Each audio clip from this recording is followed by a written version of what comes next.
আল্লাহর হাবিব সাহাবায়ে কেরামকে ডেকে বললেন, আমার সাহাবীরা, তোমরা কি জানো এই জিলহজের প্রথম দশকের ফজিলত কি? সাহাবায়ে কেরাম বললেন, ইয়া রাসূলুল্লাহ, ইয়া হাবিবাল্লাহ, আল্লাহ এবং তার রাসূল সবচেয়ে ভালো জানেন, আপনি বলুন। নবীজি বললেন, ফরজ হোক, নফল হোক, সুন্নত হোক, যে কোনো আমল অন্যান্য দিনের চাইতে এই দশকে আল্লাহর কাছে অনেক অনেক বেশি দামি। সুবহানাল্লাহ। সাহাবায়ে কেরাম জিজ্ঞেস করলেন, ওয়ালাল জিহাদু ফি সাবিলিল্লাহ, ওগো আল্লাহর রাসূল, জিহাদের চাইতেও কি বেশি সওয়াব হবে? নবীজি বললেন, হ্যাঁ, এই প্রথম দশকের আমল, এই প্রথম দশকের নামাজ রোজা, এই প্রথম দশকের তাসবিহ তাহলিল জিকির আজগার, এই সব আমলগুলো জিহাদের চাইতেও বেশি সওয়াব। সুবহানাল্লাহ। তবে ইল্লা রাজুলুন খরাজা বিনাফসিহি ওয়া মালিহি ফালাম ইয়ারজি' বিশাইইন, কোন ব্যক্তি যদি আল্লাহর দ্বীন কায়েম করার জন্য জিহাদের ময়দানে বের হয়ে যায়, জিহাদের ময়দানে বের হওয়ার পর সে যদি আর ফিরে আসতে না পারে, শহীদ হয়ে যায়, নবীজি বলেন অবশ্যই অবশ্যই তার মর্যাদা সবার উপরে হবে, এতে কোনো সন্দেহ নেই। যেই ব্যক্তি শহীদ হবে, নবীজি বলেছেন, নবীরা যখন জান্নাতে প্রবেশ করবে, আল্লাহ রাব্বুল আলামিন নবীদের সঙ্গে শহীদদেরকেও জান্নাতে দাখিল করায় দিবেন। সুবহানাল্লাহ। নবী এবং শহীদ, তাদের কোনো বিচার হবে না, তাদের কোনো হিসাব নিকাশ হবে না।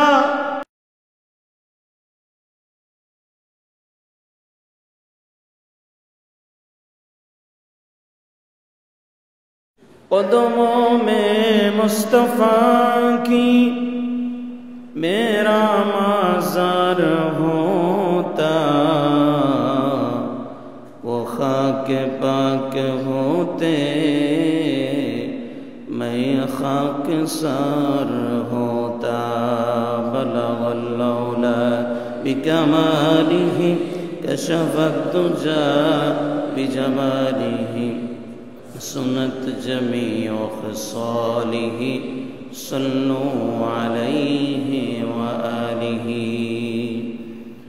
सम्मानित हज़रत, उलमाए केराम, उपस्थित मुसल्लिन इज़ाम, মহান আল্লাহ রব্বুল আলামিনের দরবারে লক্ষ কোটি শুকরিয়া আদায় করছি যে মহান রব্বুল আলামিন আমাকে আপনাকে মুসলমান হিসাবে কবুল করেছেন, আমাকে আপনাকে ঈমান দান করেছেন, ইসলাম দান করেছেন।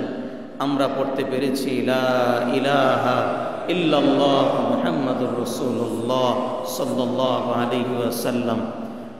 প্রশংসা জ্ঞাপন করছি সে মহান রব্বুল আলামিনের আলিশান দরবারে, যিনি আমাদেরকে অত্যন্ত দয়া করে, মায়া করে, ভালোবেসে আকায়ে নামদার তাজদারে মদিনা সরকারে দু আলম নবিয়ুল আম্বিয়া শফিউল মুজনিবিন খাতামুন নবিয়্যিন আফতাবুন নবুওয়াহ রাহমাতুল লিল আলামিন নবী মুহাম্মদুর রাসূলুল্লাহ সাল্লাল্লাহু আলাইহি ওয়াসাল্লামের উম্মত হিসাবে আমাদেরকে কবুল করেছেন।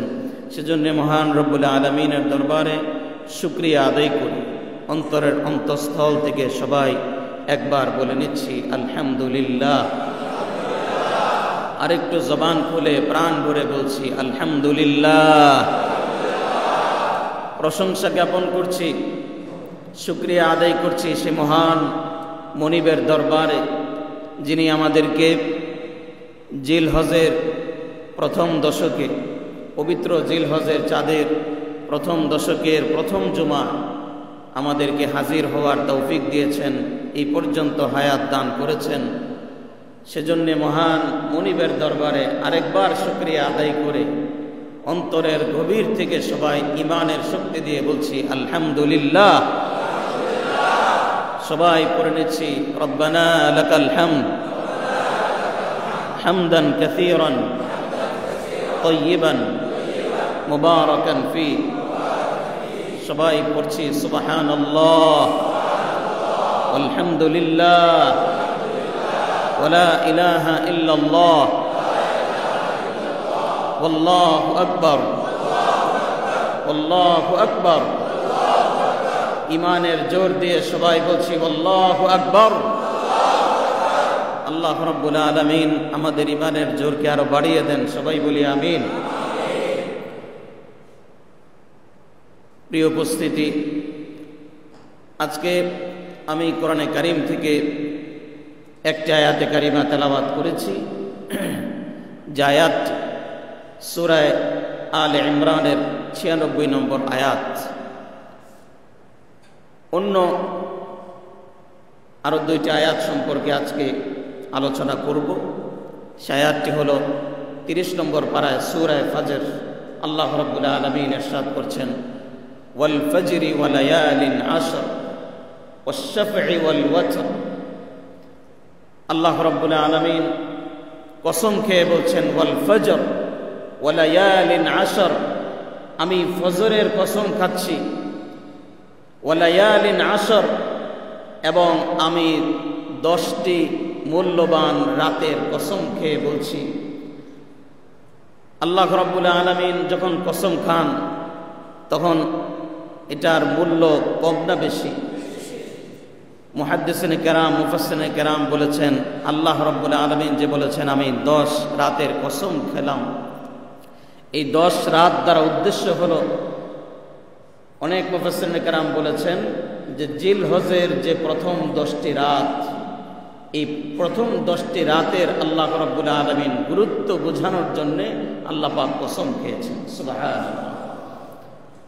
এই প্রথম দশকের মূল্য অনেক।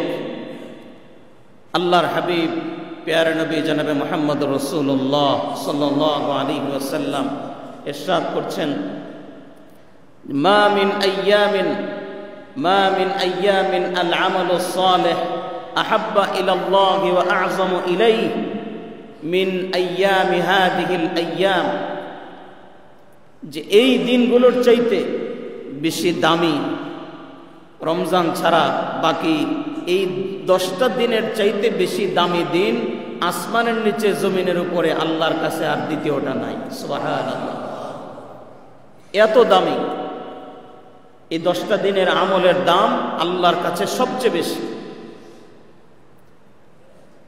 সেই দশকে আমরা প্রবেশ করেছি। বছরের সর্বশ্রেষ্ঠ 10টি দিনে আমরা প্রবেশ করেছি। আজকে জিলহজের 2 তারিখ। জিলহজের সাধারণত জিলহজের প্রথম দশকে 1টি জুমা আমরা পাই, কিন্তু এই প্রথম দশকে মূল্যবান এই 10 দিনের মধ্যে এবার আল্লাহ পাক আমাদের নসিবে 2টা জুমা কবুল করেছেন। সুবহানাল্লাহ। আজকে 2 তারিখ, আশা করি 9 তারিখে আরেকটা জুমা আমরা পাবো আল্লাহ হায়াত দিলে। তাহলে এই দশকেই আমরা 2টা জুমা, সবচেয়ে দামি 10টি দিনের মধ্যে দামি 2টা জুমা আমরা পাচ্ছি। আমরা সবাই আল্লাহর দরবারে আরেকবার শুকরিয়া আদায় করে বলি আলহামদুলিল্লাহ।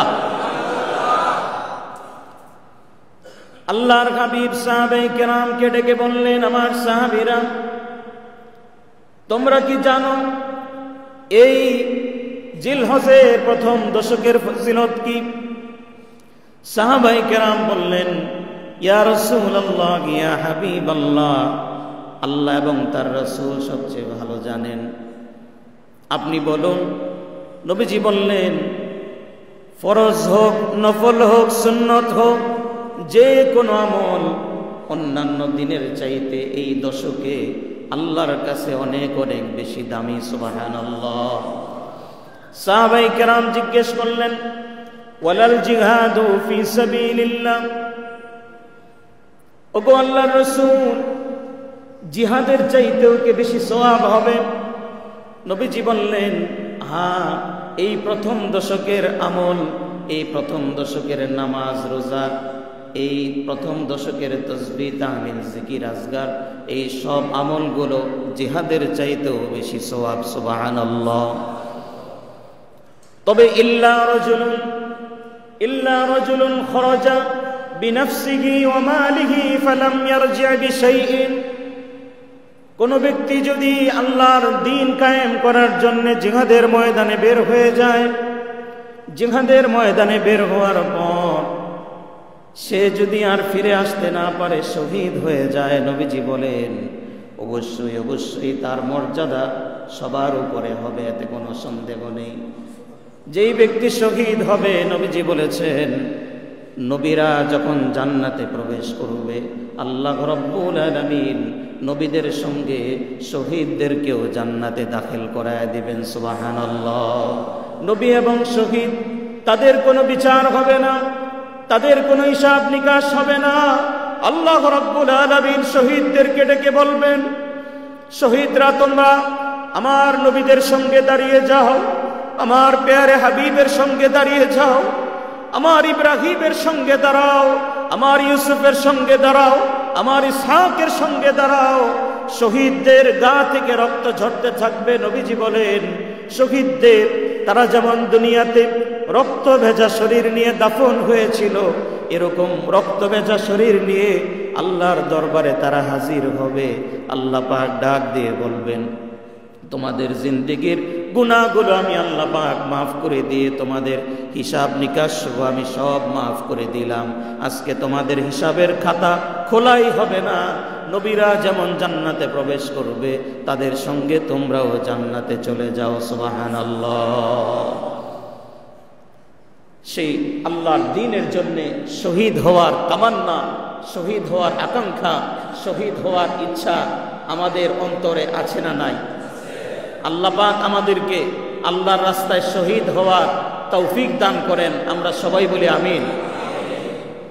নবীজি বলেছেন কোন ব্যক্তি যদি মান তামান্না শাহাদা, কোন ব্যক্তি যদি আল্লাহর কাছে শাহাদাত কামনা করে, আল্লাহ তুমি আমাকে তোমার রাস্তায় শহীদ হওয়ার তৌফিক দান করো, শাহাদাত আমাকে নসিব করো, এরকম দোয়া যদি কোনো ব্যক্তি করে, নবীজি বলেন ওয়ালাউ মাতা আলাল ফিরাশ বাল্লাগাহুল্লাহু সুবহানাহু ওয়া তাআলা দারাজাতাশ শাহাদা। ওই ব্যক্তি যদি বিছানায় পড়েও মারা যায়, বিছানায়ও মারা যায়, কিন্তু মনে শহীদ হওয়ার আকাঙ্ক্ষা থাকার কারণে আল্লাহ রাব্বুল আলামিন তাকেও শাহাদাতের মর্যাদা দান করবে। সুবহানাল্লাহ।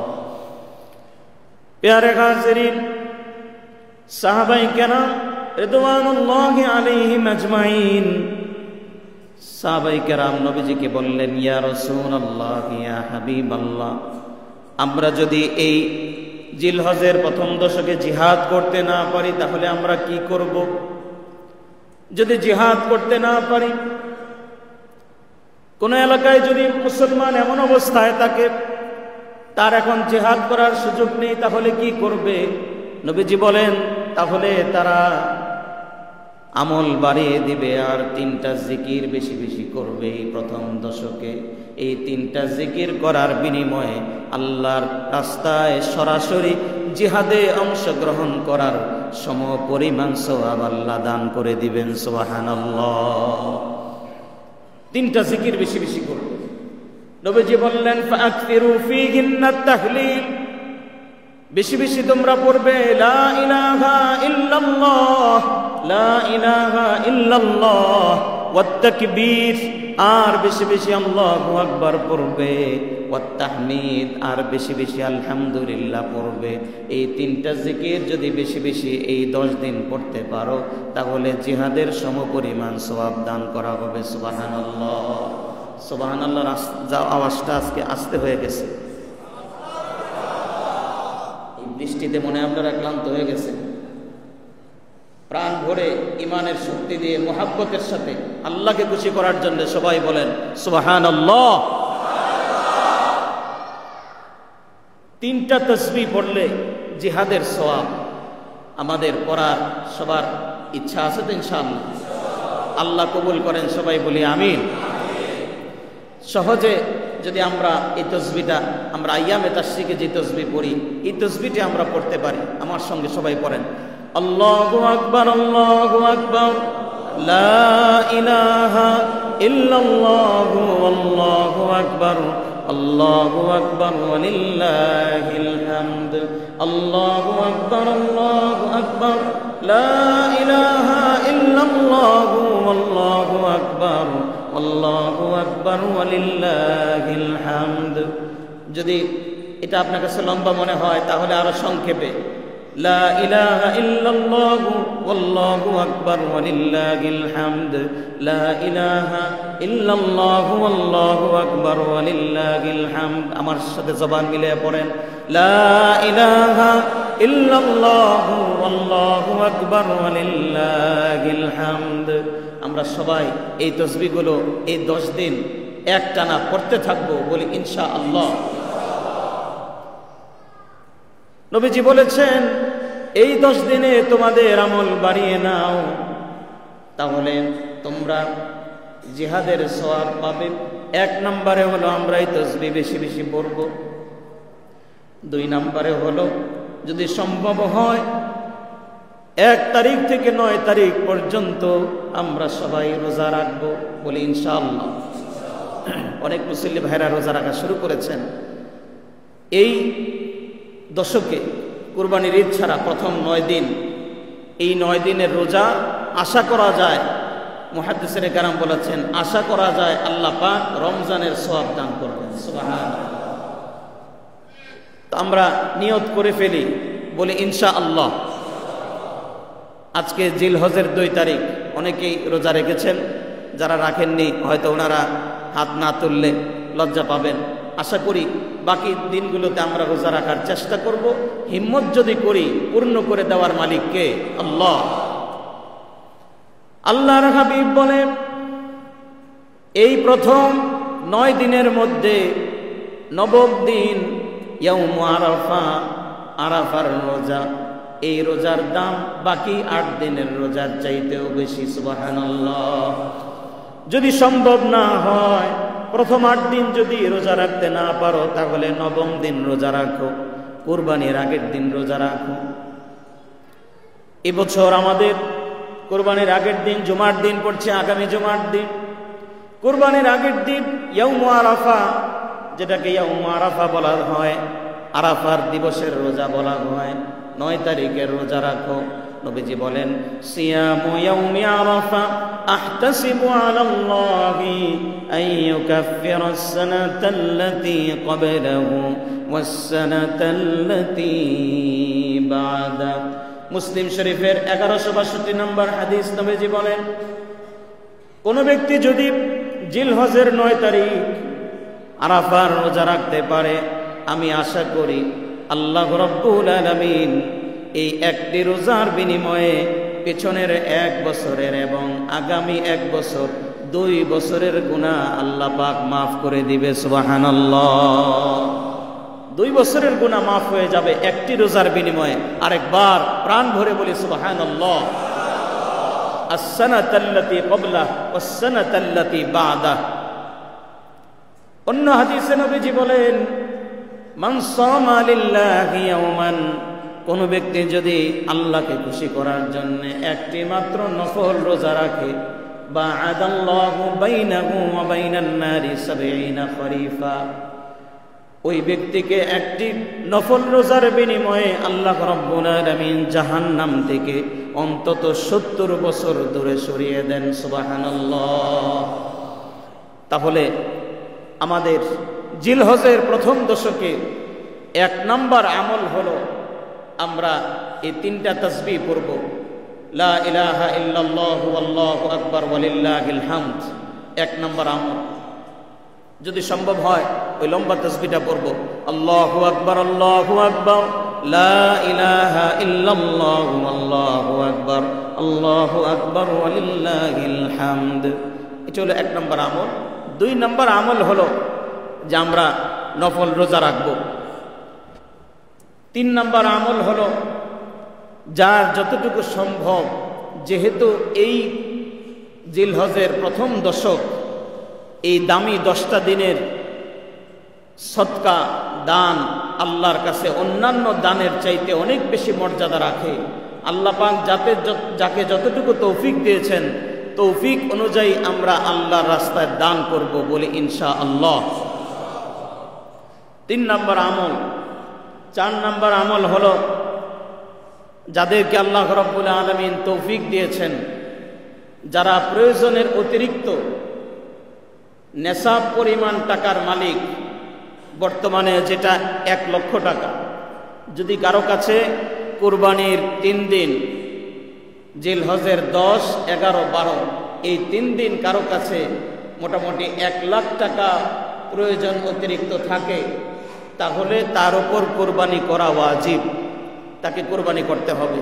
আর কুরবানি যদি করে, আল্লাহর হাবিব জনাবে মুহাম্মদুর রাসূলুল্লাহ সাল্লাল্লাহু আলাইহি ওয়াসাল্লাম বলেছেন, এটা শুধু ইব্রাহিম আলাইহিস সালামের সুন্নত, এটা শুধুমাত্র রাহমাতুল লিল আলামিনের সুন্নতি নয়, এটা তো বিরাট সুন্নতি। তার পাশাপাশি কেউ যদি এই সুন্নত মনে করে এবং তার উপর এটা ওয়াজিব মনে করে কেউ কুরবানি করে, তাহলে এই কুরবানির পশুর গায়ে যতগুলা পশম ছিল, এই পশম পরিমাণ গুনাহ আল্লাহ পাক তাকে মাফ করে দিবেন, সুবহানাল্লাহ, এবং ওই পরিমাণ সওয়াব তার আমল নামায় জমা হয়ে যাবে, সুবহানাল্লাহ।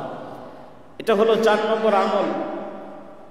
5 নম্বর হলো, গত সপ্তাহে আমি বলেছিলাম যে যারা কুরবানি করার নিয়ত আছে কিংবা কুরবানি করার তৌফিক না থাকলেও আমরা যারা নবীজিকে মহব্বত করি, কোরআন সুন্নাহকে ভালোবাসি, আমরা যারা হজ করার ইচ্ছা রাখি, মনে মনে মনে বড় আকাঙ্ক্ষা রাখি হজ করার, আমরা হাজিদের সঙ্গে সাদৃশ্য রাখার জন্যে জিলহজের 1 তারিখ থেকে কুরবানি করার আগ পর্যন্ত 10 তারিখ পর্যন্ত চুল, নখ এগুলা কাটবো না, মোষ কাটবো না, চুল কাটবো না, শরীরে কোনো চুল কাটবো না এবং নখ কাটবো না। তো মুহাদ্দিসিনে কেরাম বলেন, হাজিরা এই সময় যেমন এহরাম পরে চুল, নখ কিছুই কাটে না, তো এই সাধারণ মুসলমান তোমরাও যদি এভাবে সাদৃশ্য অবলম্বন করো, আশা করা যায় হাজিদের সঙ্গে একটা সাদৃশ্য থাকার কারণে আল্লাহ পাক এই উসিলায় আমাদেরকেও মাফ করে দিবেন, সুবহানাল্লাহ। এটা হলো 5 নম্বর আমল। আমরা এই আমলগুলো করার চেষ্টা করব বলি ইনশাআল্লাহ। 6 নম্বর যে আমল, এই আল আশরুল আওয়াইল মিন শাহরি জিলহিজ্জাহ, জিলহজের মূল্যবান প্রথম দশকের সবচেয়ে মূল্যবান যে আমল, সবচেয়ে মূল্যবান যে আমল, এবং যেই আমলের উসিলায় এই জিলহজের এত দাম, যেই আমলের উসিলায় আল্লাহ রাব্বুল আলামিন গোটা উম্মতের গুনাহ মাফ করবেন, সেটা হলো হজ করা। আমরা সবাই একবার বলি আল্লাহু আকবার। হজের বিনিময়ে, হজের উসিলায় আল্লাহ রাব্বুল আলামিন এই জিলহজের মাসের, বিশেষ করে প্রথম দশকের এত মর্যাদা বৃদ্ধি করেছেন, সুবহানাল্লাহ। তাহলে হাজির মর্যাদা কত? হাদিস শরীফে এসেছে, আল হজ্জুল মাবরুর লাইসা লাহুল জাযাউ ইল্লাল জান্নাহ। কোন ব্যক্তি যদি হজ করে, নবীজি বলেন ওই হজের বিনিময় আল্লাহর কাছে জান্নাত ছাড়া আর কিছুই হতে পারে না, সুবহানাল্লাহ। জান্নাতে একমাত্র বিনিময়। এজন্য হাজিদেরকে নবীজি সাল্লাল্লাহু আলাইহি ওয়াসাল্লাম বলেছেন, তারা হলো আল্লাহর মেহমান, দুয়ুফুর রহমান, তারা রহমানের মেহমান। হাজি সাহেবরা যখন এহরামের কাপড় পরে, 2 টুকরা সাদা কাপড় পরে, লাব্বাইক আল্লাহুম্মা লাব্বাইক, লাব্বাইক লা শারীকা লাক লাব্বাইক, ইন্নাল হামদা ওয়ান নি'মাতা লাকা ওয়াল মুলক লা শারীকা লাক, এই তালবিয়া পরে যখন রওনা হয়, আল্লাহ রাব্বুল আলামিন তার আশপাশের সমস্ত পাহাড় পর্বত, নদী নালা, গাছপালা, পাখি এবং নদীর মাছ পর্যন্ত সব কিছুকে আল্লাহ পাক বলতে থাকে, আমার বান্দা এহরামের কাপড় পরে তারা আমার ঘরে রওনা হয়েছে, সে যতক্ষণ পর্যন্ত তালবিয়া পড়বে, যতক্ষণ পর্যন্ত লাব্বাইক পড়বে, তোমরাও তার সঙ্গে লাব্বাইক পড়তে থাকবে, সুবহানাল্লাহ। যে সমস্ত হাজী সাহেবরা জীবনে একবার এই লাব্বাইক পড়ার সৌভাগ্য নসিব হয়েছে, তারা বুঝেন এই তালবিয়া পড়ার কি অনুভূতি? পৃথিবীর কোনো সম্পদ দিয়ে, পৃথিবীর কোনো কিছু দিয়ে এটা বোঝানো যাবে না এটার কি স্বাদ। তালবিয়া পড়ার সঙ্গে সঙ্গে যে কোনো হাজী সাহেবের অন্তরের ভেতরে এমন একটা পরিবর্তন চলে আসে, মনে হয় যেন কাফনের কাপড় পরে আমি রওনা হয়েছি। প্যারে হাজিরিন, একজন হাজী সাহেব যখন সাদা দুইটা কাপড় পরে আল্লাহর ঘরের দিকে রওনা হয়, আল্লাহ রব্বুল আলামিন ফেরেশতাদেরকে ডেকে ডেকে বলতে থাকে, দেখো আমার বান্দা জীবনে সব গুনাহ নিয়ে আমি আল্লাহর দরবারে মেহমান হয়ে আসতেছে। মেজবানের দায়িত্ব হলো মেহমানকে খুশি করা। আমি আল্লাহ আমার মেহমানদেরকে নারাজ করব না। দুনিয়ার মানুষ, দুনিয়ার একটা প্রেসিডেন্ট, তার দরবারে কেউ বলে মেহমানদেরকে খুশি করে বিদায় করে। একজন কুড়ে ঘরের মালিক, সেও পর্যন্ত তার মেহমানকে খালি হাতে বিদায় দেয় না, খালি মুখে বিদায় দেয় না, সে চায় মেহমানকে খুশি করার জন্যে। আল্লাহ রব্বুল আলামিন বলেন, আমার বান্দা যখন আমার মেহমান হয়ে আমার ঘরে রওনা হয়, আমি আল্লাহ ফেরেশতাদেরকে বলতে থাকি, আমার বান্দাদেরকে আমি খালি হাতে ফিরিয়ে দিব না। তোমাদেরকে সাক্ষী রেখে বললাম, আমার সব মেহমানদেরকে আমি মাফ করে দিয়েছি। সুবহানাল্লাহ। চিল্লা একবার বলি আল্লাহু আকবার। প্যারে হাজিরিন, আল্লাহর ঘরের মেহমান যখন আল্লাহর ঘরে পৌঁছার পরে, আল্লাহর ঘরে প্রথম নজরটা, তারপরে প্রথম যখন দৃষ্টিটা পড়ে, হাদিস শরীফে এসেছে প্রথম দৃষ্টি পড়ার সঙ্গে সঙ্গে ওই বান্দা যখন হাত তুলে আল্লাহকে বলে, আল্লাহ তুমি আমাকে মাফ করে দাও, এই দুই চোখ দিয়ে তোমার ঘর দেখার মতো সৌভাগ্য আমাকে নসিব করেছো, আল্লাহ তুমি আমাকে মাফ করে দাও। হাদিস শরীফে এসেছে তার দোয়া ডাইরেক্ট আল্লাহর আরশ পর্যন্ত পৌঁছে যায়। সুবহানাল্লাহ। প্যারে হাজিরিন, এমনও বড় বড়, অনেক বড় বড় আলেমদের ঘটনা আমরা পড়েছি। এমন একজন বড় আলেমের ঘটনা পড়েছি, যিনি কাবা শরীফ পৌঁছার পরে, কাবা শরীফ দেখার সঙ্গে সঙ্গে তিনি একটা ডাক দিয়ে বলেছেন, আল্লাহ আমার এই গুনাহগারের দুইটা চোখ দিয়ে তোমার ঘর দেখার মতো, বাইতুল্লাহ দেখার মতো সৌভাগ্য নসিব করেছো। আয় আল্লাহ, আমি তো তোমার ঘরে মেহমান হওয়ার যোগ্য ছিলাম না, তুমি আমাকে কবুল করেছো। এই কথা বলে তিনি যখন একটা ডাক দিয়েছেন, আল্লাহ রব্বুল আলামিন ওনার ডাক এমনভাবে কবুল করেছেন, কাবা শরীফের সামনেই তিনি সেখানে মৃত্যুবরণ করে আল্লাহর কাছে হাজির হয়ে গেছে। সুবহানাল্লাহ। প্যারে হাজিরিন, হজের দিন অর্থাৎ আরাফার দিন হাজী সাহেবরা যখন আরাফার মাঠে রওনা হয়, লক্ষ লক্ষ হাজিরা যখন বলতে থাকে, লাব্বাইক আল্লাহুম্মা লাব্বাইক, লাব্বাইক লা শারীকা লাক লাব্বাইক, ইন্নাল হামদা ওয়ান নি'মাতা লাক ওয়াল মুলক লা শারীকা লাক। এভাবে যখন হাজিরা রওনা হয়, এত সুন্দর দৃশ্য পৃথিবীতে আর কোথাও দেখা যায় না। পৃথিবীতে এরকম দৃশ্যের অবতারণা করা অসম্ভব।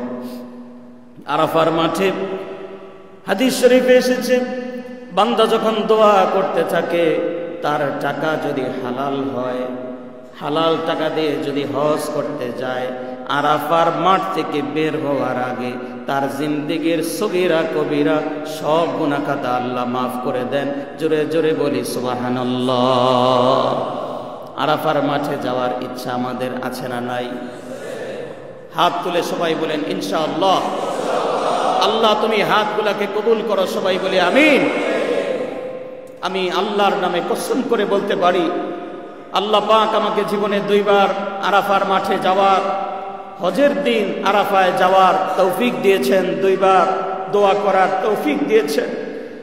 একবার আমার বাবার সঙ্গে দোয়া করেছি, আরেকবার 22 সালে আমি আমার কাফেলার হাজীদেরকে নিয়ে দোয়া করেছি। আমার জীবনের কোনো দোয়া যদি কবুল হয়ে থাকে, আমার জীবনের কোনো দোয়া যদি আল্লাহ কবুল করে থাকে, তাহলে আমার বিশ্বাস সেই 2 দিনের দোয়া আল্লাহ ফিরে দেন নাই, আল্লাহ কবুল করেছেন। সেজন্য নিয়ত করেন, জীবনের সব কিছু মিলিয়ে হলেও, জীবনের সবটুকু পরিশ্রমের টাকা মিলিয়ে হলেও আল্লাহর ঘরে হাজির হব, আরাফার মাঠে হাজির হব, সেই ময়দানে হাজির হব যেই ময়দানে আল্লাহর হাবিবের চোখের পানি ঝরেছে, সেই ময়দানে হাজির হব যেখানে সিদ্দিক আকবরের চোখের পানি ঝরেছে, সেই ময়দানে হাজির হব যেখানে হযরত ওমরের চোখের পানি ঝরেছে, সেখানে যাব যেখানে হযরত আদমের চোখের পানি ঝরেছে, যেই ময়দানে আল্লাহ পাক হযরত আদমের দোয়া কবুল করেছেন, হযরত হাওয়ার দোয়া কবুল করেছেন। আল্লাহ যেন আমাদের মতো গুনাহগারদেরকে, আমাদের মতো গরিবদেরকে আল্লাহ কবুল করেন। আমরা চিৎকার করে একবার বলি আমিন। আপনি যদি আরাফার মাঠে না যান, বুঝবেন না আরাফার মাঠ কি জিনিস। আমি সেখানে দাঁড়িয়েও আলহামদুলিল্লাহ 2টা দোয়া করেছি। এক, আমার পেছনে যারা নামাজ পড়ে, আল্লাহ তুমি সবাইকে জীবনে একবার হলেও আরাফার মাঠে আসার তৌফিক দান করো, সবাই বলেন আমিন। আরেকটি দোয়া করেছি বিশেষভাবে, আত্মীয় স্বজন মা বাবা তো আছেই, বিশেষ যেই 2টি দোয়া আমি করেছি, এক হলো আমার মুসল্লিদের জন্যে, দ্বিতীয় আমার যত ছাত্র জীবনে আমার কাছে পড়েছে, যারা আমার কাছে আরবি শিখেছে, তাফসির শিখেছে, আমার কাছে ফিকহ পড়েছে, যেই সাবজেক্ট আমার কাছে পড়েছে, আমার সব ছাত্রদের জন্য দোয়া করেছি। আল্লাহ যেন আমার সব ছাত্রদেরকে আল্লাহর ঘরের মেহমান হওয়ার তৌফিক দান করেন। আমরা আরেকবার সবাই বলি আমিন। প্যারে হাজিরিন, আরাফার মাঠের দোয়া আল্লাহ পাক কবুল করেন। আমরা এই বছর যারা হজে গিয়েছে, আমরা তো যেতে পারিনি, আমরা নিয়ত করি সামনে আমরা হজ করব, বলি ইনশাআল্লাহ। অনেকে এখানে হাজী সাহেবরা আছেন যারা হজ করেছেন, আলহামদুলিল্লাহ। আমরা নিয়ত করি সামনে যেন আল্লাহ আবার আমাদেরকে কবুল করেন, সবাই বলি আমিন। প্যারে হাজরিন, আল্লাহ রাব্বুল আলামিন হাজীদেরকে এত মুহাব্বত করেন, এত ভালোবাসেন। হাদিস শরীফে এসেছে, বিদায় হজ্জে রাসূল করিম সাল্লাল্লাহু আলাইহি ওয়াসাল্লাম 1.25 লক্ষের উপরে সাহাবায়ে কেরামকে নিয়ে একসঙ্গে হজ করলেন। 1.25 লক্ষ সাহাবায়ে কেরামকে নিয়ে আরাফার মাঠে নবীজি দোয়া করলেন। নবীজি সাহাবায়ে কেরামকে সামনে রেখে আরাফার ময়দানে জাবালে রহমতের উপরে দাঁড়িয়ে, কালো একটি বিরাট পাথরের উপরে দাঁড়িয়ে নবীজি হাত তুলে সাহাবায়ে কেরামকে নিয়ে দোয়া করলেন। সাহাবায়ে কেরামকে জিজ্ঞেস করলেন, আলা হাল বাল্লাগতুর রিসালা, আলা হাল বাল্লাগতুর রিসালা, আমি কি আমার রিসালাতের দায়িত্ব তোমাদের কাছে পৌঁছে দিয়েছি? আমি আমার দায়িত্ব ঠিকমতো আদায় করেছি? সমস্ত সাহাবায়ে কেরাম একসঙ্গে বলে উঠলেন, ইয়া রাসূলুল্লাহ, অবশ্যই অবশ্যই আপনি আপনার দায়িত্ব শতভাগ আদায় করেছেন। সুবহানাল্লাহ। নবীজি শাহাদাত আঙ্গুল উপরের দিকে উঠে বলেছিলেন, আল্লাহুম্মা শাহাদ, আল্লাহুম্মা শাহাদ, আল্লাহুম্মা শাহাদ, আয় আল্লাহ তুমি সাক্ষী থাকো, আমি আমার রিসালাতের দায়িত্ব পূর্ণ করলাম, আমি আমার সাহাবায়ে কেরামের কাছে দ্বীন পৌঁছে দিয়ে গেলাম। সেই আরাফার ময়দানে সাহাবীদের মধ্যে একজন সাহাবী ওট থেকে পড়ে গেলেন, ওট থেকে তিনি মাটিতে পড়ে গেলেন। মাটিতে পড়ার পর তিনি আঘাতপ্রাপ্ত হয়ে ইহরাম করা অবস্থায় তিনি ইন্তেকাল করলেন। ইন্তেকাল করা অবস্থায় সাহাবায়ে কেরাম বললেন, ইয়া রাসূলুল্লাহ, আপনার সাহাবী তার জীবন প্রায় চলে যাচ্ছে। নবীজি তাকে কাছে নিয়ে ওনার কপালের মধ্যে চুমু খেলেন। একমাত্র সাহাবী যিনি নবীজির সঙ্গে হজ করা অবস্থায় মৃত্যুবরণ করেছেন, সবাই বলে সুবহানাল্লাহ। নবীজি সাহাবায়ে কেরামকে বললেন, আমার সাহাবীর জানাজা আমি রাহমাতুল লিল আলামিন নিজে পড়াবো, আর তার কাফনের ব্যবস্থা আলাদাভাবে করতে হবে না, তার ইহরামের কাপড়ই তার কাফনের কাপড়। সুবহানাল্লাহ। তার মাথা ঢাকবে না, চেহারা ঢাকবে না, যেমন অবস্থায় ইহরাম পরা ছিল এই অবস্থায় আমি তাকে কবরে রেখে আসব। সাহাবায়ে কেরাম জিজ্ঞেস করলেন, ইয়া রাসূলুল্লাহ, কেন? নবীজি বললেন, যেই ব্যক্তি আমার সাহাবী যেভাবে ইহরাম পরা অবস্থায় দুনিয়া থেকে বিদায় নিয়েছে, লাব্বাইক পড়তে পড়তে দুনিয়া থেকে বিদায় নিয়েছে। কাল হাসরের মাঠে আল্লাহর সামনে সে ইহরাম পরা অবস্থায় লাব্বাইক লাব্বাইক বলতে বলতে সে আল্লাহর দরবারে হাজির হয়ে যাবে। সুবহানাল্লাহ। শুধু সেই নয়, আমার উম্মতের মধ্যে হজ করতে গিয়ে যারা মারা যাবে কিয়ামতের মাঠে তারা সবাই লাব্বাইক বলতে বলতে আল্লাহর দরবারে হাজির হবে। শহীদদেরকে আল্লাহ পাক যেভাবে মাফ করে দিবেন, হাজিদেরকেও আল্লাহ সেভাবে মাফ করে দিবেন। সুবহানাল্লাহ। আমরা সবাই নিয়ত করি যে আমরা হজ সবাই করব, বলে ইনশাআল্লাহ। কবুল করার মালিককে, ওই পর্যন্ত পৌঁছে দেওয়ার মালিককে আল্লাহ। অনেক গরিব মানুষ হজ করে, আল্লাহ যখন ডাক কবুল করেন গরিব মানুষ হজে চলে যায়। গত 2 দিন আগে মুরতানিয়ার এক হাজী সাহেব তিনি হজে যাবেন। যাওয়ার পথে ওনার ইমিগ্রেশন যখন ক্রস করবেন, পাসপোর্টের একটা ঝামেলার কারণে ইমিগ্রেশন অফিসার বলল, না আপনি যেতে পারবেন না। বিমানে 210 জন যাত্রী, বিমান ছেড়ে দেওয়ার সময় হয়ে গেছে। পাইলট বিমান টেক অফ করে দিল, বলল যে সময় হয়ে গেছে, বিমান ছেড়ে দিতে হবে। তিনি কিন্তু এখন ইমিগ্রেশনে। ওনার নাম হাজী আমের। তিনি সেখানে দোয়া দরুদ শুরু করলেন, নামাজ পড়া শুরু করলেন, আর ডেকে বলতেন, আল্লাহ আমি নিয়ত করেছি তোমার ঘরের মেহমান হব, তুমি কিভাবে তোমার মেহমানকে সেখানে পৌঁছাবে এটা আমি জানি না, এটা তুমি ভালো জানো। সুবহানাল্লাহ। আমি তো এই পর্যন্ত এসেছি, ইমিগ্রেশন পাস করে তোমার ঘর পর্যন্ত পৌঁছানোর দায়িত্ব তোমার। আল্লাহর কি হুকুম, বিমান আকাশে ওড়ার পর যান্ত্রিক ত্রুটির কারণে পাইলট ঘোষণা দিল আমাদেরকে বিমান আবার ব্যাক করতে হচ্ছে। ইমার্জেন্সি বিমান আবার সেখানে এসে ল্যান্ড করল। সুবহানাল্লাহ। বিমান ব্যাক করে আসার পর আবার ইমিগ্রেশনে তিনি গেলেন, আবার অফিসার বলে দিল, নো আপনি যেতে পারবেন না, এন্ট্রি সম্ভব নয়। বিমান আবার ছাড়লো, 2 দিন আগের ঘটনা।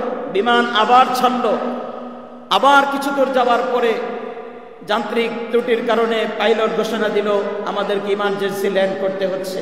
আবার বিমান ব্যাক করে আসলো এয়ারপোর্টে।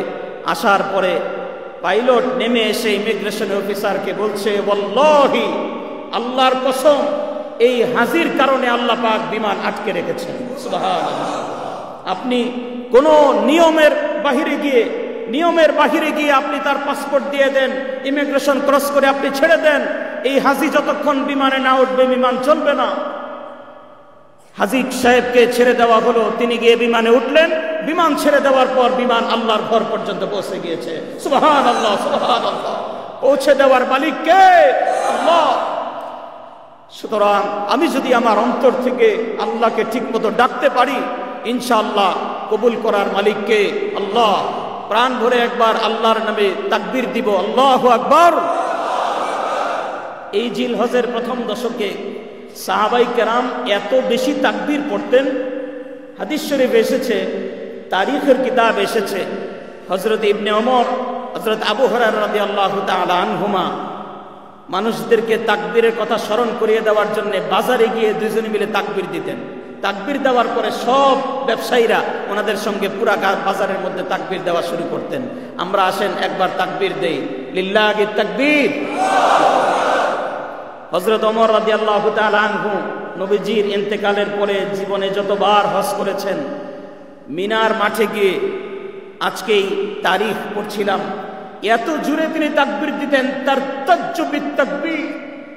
গোটা মিনার মাঠ তাকবীরের কারণে হযরত ওমর এত জোরে তাকবীর দিতেন, ওনার তাকবীরের পরে সাহাবায়ে কেরাম এত জোরে আল্লাহু আকবার বলতেন, গোটা মিনার মাঠ থরথর করে কেঁপে উঠত। আল্লাহু আকবার।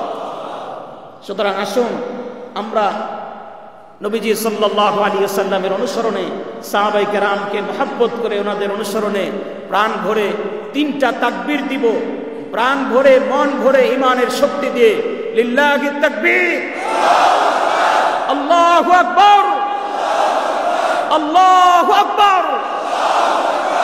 আল্লাহ পাক আমাদের তাকবীরগুলোকে আসমান পর্যন্ত পৌঁছায় দেন, সবাই বলি আমিন। যে আমলগুলোর কথা বলেছিলাম এই জেল হজের দশকে এই আমলগুলো আমরা সবাই করার চেষ্টা করব। আল্লাহ রাব্বুল আলামিন আমাদেরকে তৌফিক দান করেন। এই বছর যারা হজ করতে গিয়েছেন ওই হাজী সাহেবদের হজও আল্লাহ কবুল করেন, ওনাদের সঙ্গে আল্লাহ পাক আমাদেরকেও যেন মাফ করে দেন। সবাই বলি আমিন। ওয়া আখির দাওয়ানা আলহামদুলিল্লাহি রাব্বিল আলামিন। আসসালামু আলাইকুম ওয়া রাহমাতুল্লাহ।